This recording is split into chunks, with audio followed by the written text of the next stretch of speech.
So going back to the different types of loans, can you go a little bit into detail on each of them and maybe um, how someone can determine which one is right for them? Absolutely. So again, the four core mortgage products are conventional, FHA, VA, and USDA, but let's break them down, okay? Let's start with conventional, okay? Again, conventional is the traditional financing option. What makes it the one of the best options is that there's the rates are typically the best.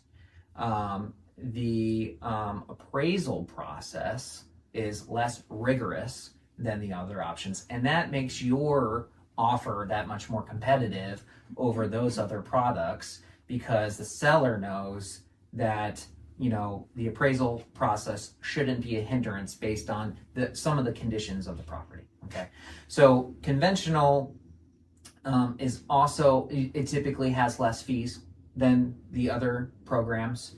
And let's just break it down. So conventional typically requires a 620 credit score or higher, okay?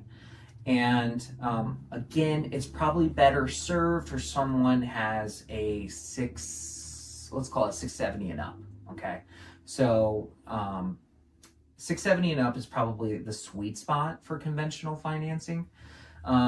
There's a lot of misconceptions though about conventional financing. People think, oh, in order for me to get a conventional loan, I got to put 20% down. Right. Comes up all the time.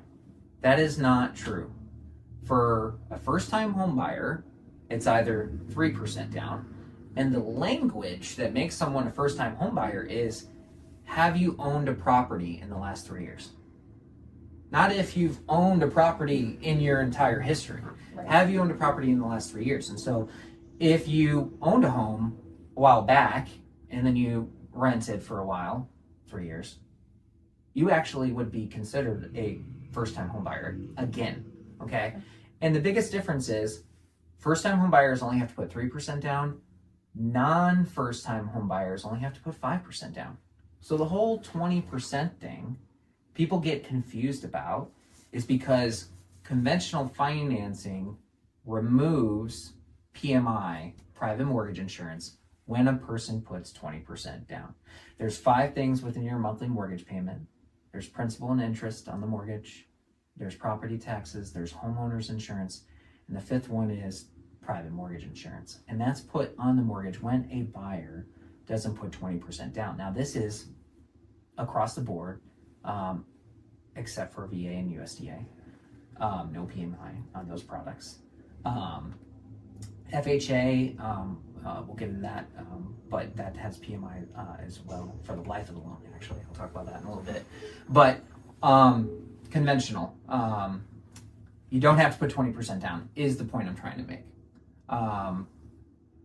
Additionally, like I said, appraisal process, way less rigorous. The language to the language for a conventional appraisal is this: does the property meet the safety and soundness requirements? Is it whole? Is it intact? They don't care if the bathroom's got that pink tile. They just want to know, is it whole? Is it intact? And if it is, it's good to go. Okay, so that's why conventional is one of the best products to use when buying a home. Okay.